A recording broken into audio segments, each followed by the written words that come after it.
everybody to repeat after me.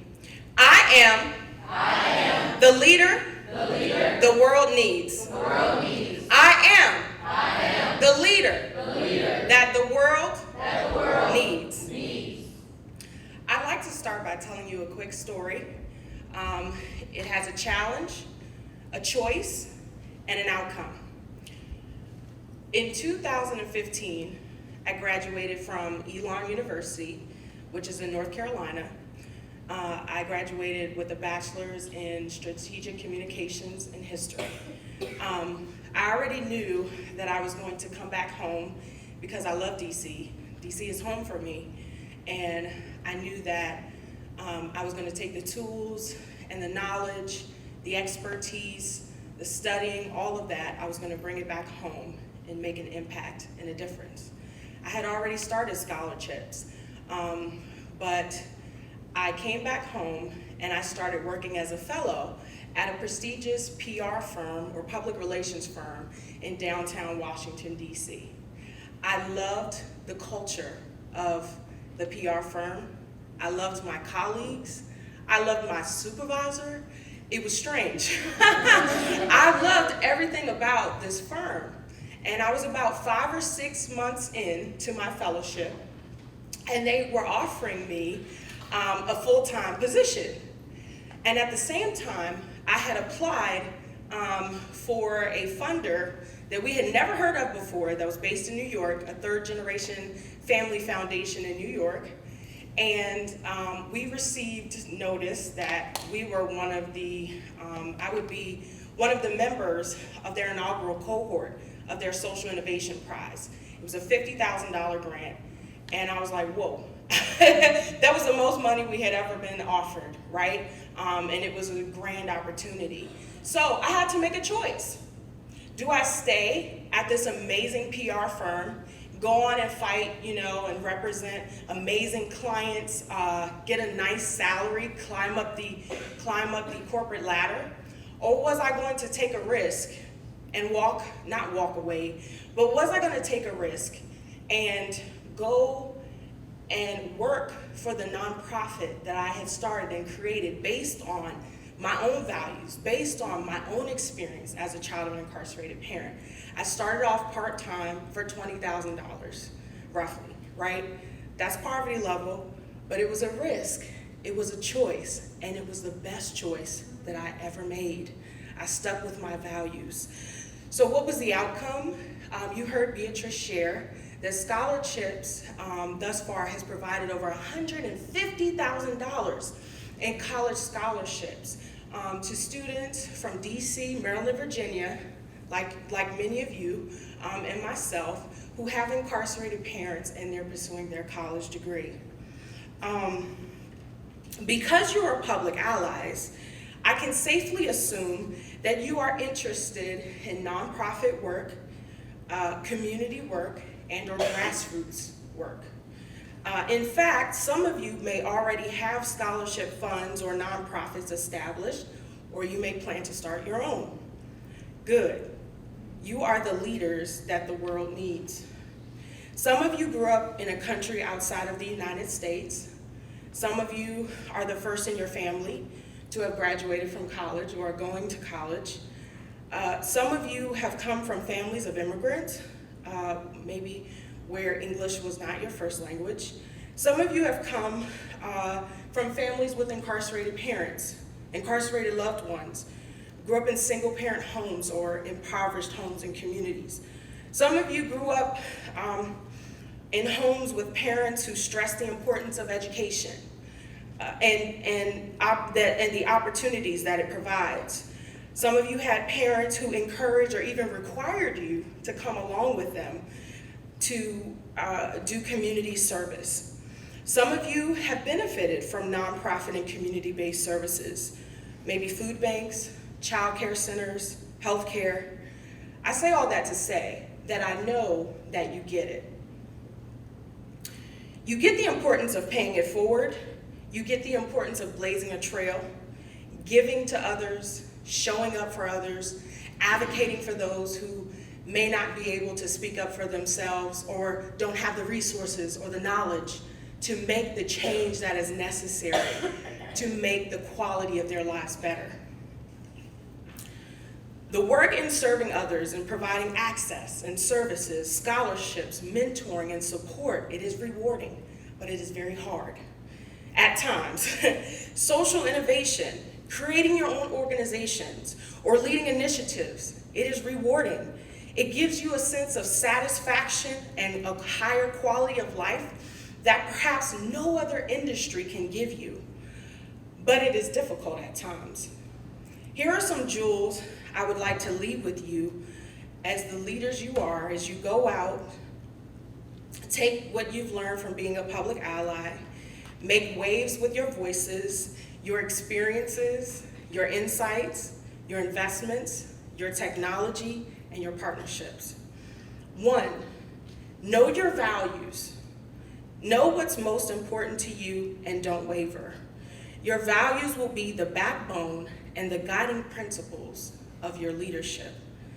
Declare and deliver.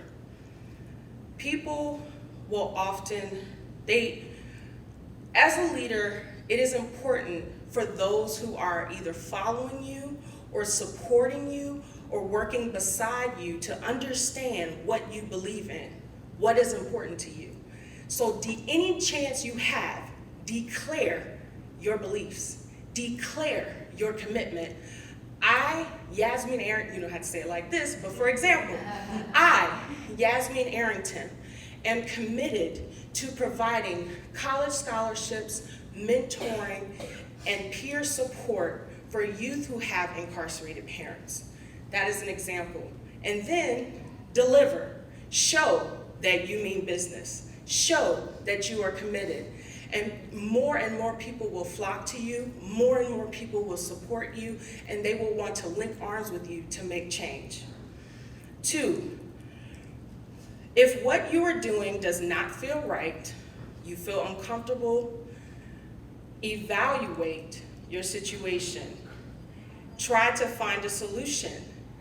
And if that does not work, it's time to make a change. I heard Brandon, and I heard this lovely lady, Vonne, talk about the importance of self-care. It is absolutely important. No one else is going to look out for you the way you look out for yourself.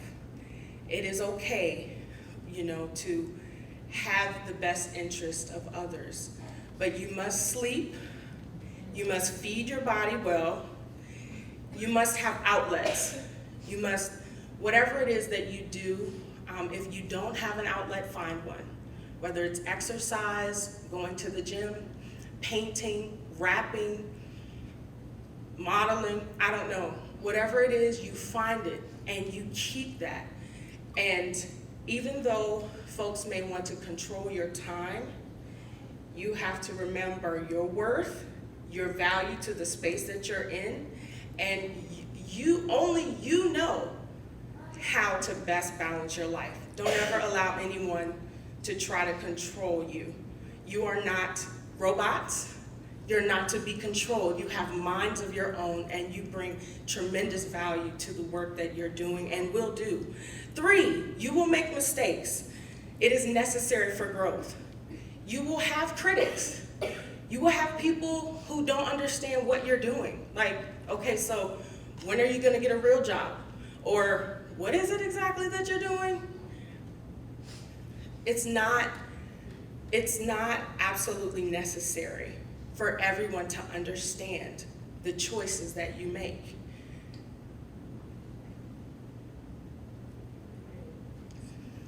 And sometimes people will criticize you.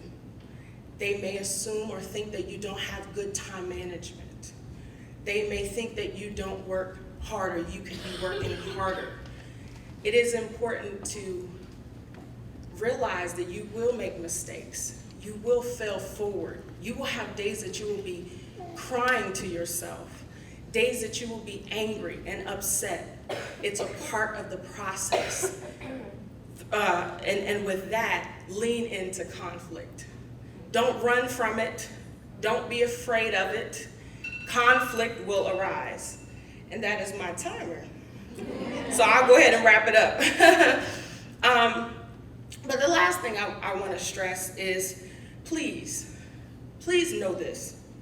Nonprofit work is systems change and equity work. This industry can very easily be influenced by buzzwords: social innovation, systems change, equity work. What does this all mean? It is important that each and every one of you are at the tables. Well, you create your own tables, yes, but also be at the tables. Systems change and equity work is not limited to community organizing and policy work. Those things are very important to making people's lives better and providing them with opportunities that they otherwise would not have had. But at the heartbeat of life, at the heartbeat of communities, is the community leaders. It's the grassroots. It's the people who are on the ground. So as you move forward, if you end up in the philanthropy space or the social innovation space or whatever it is, and you're looking for funding, always be creative with how you come up with your dollars. And you don't have to try to adjust or change the work that you're doing to fit a buzzword so you can fit in to get the funding. Policy work, it requires research. It requires community-based people. Policy cannot be effectively proposed and developed without those things. And where does the research come from? It comes from the communities that they're looking to write these policies and pass them for. It comes from focus groups. It comes from the organizations, the think tanks that you all may be working for. So with all of that being said, you are the leader that the world needs right now. Your voice matters. Your experiences matter. Where you come from, it matters. And you are unlimited in your possibilities. I always hear the saying, the sky is the limit, the sky is the limit. I say, not even the sky is the limit. Thank you. Stay encouraged and congratulations.